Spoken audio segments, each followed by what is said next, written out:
Pessoal, vou fazer um vídeo rapidinho aí que eu descobri aqui. Se você estiver com problema aí, ó. Olha, ele tá fazendo um barulho, ó.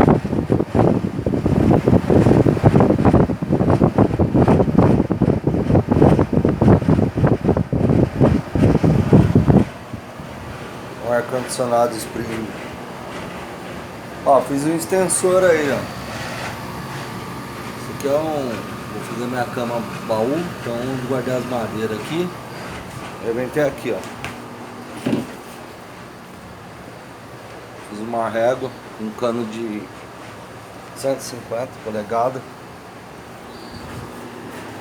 Aí ele tá fazendo esse barulho. Aí eu vim aqui descobrir que é. Se tiver com o mesmo problema, olha, loucura.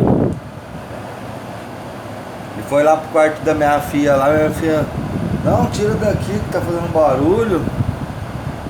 Acabou o barulho. Se tiver com esse problema aí, ó, tá sujo, lógico, mas eu limpei esses dias. Ribeirão Preto é triste, rapaziada, que não chove. Mas é isso aí, é nóis.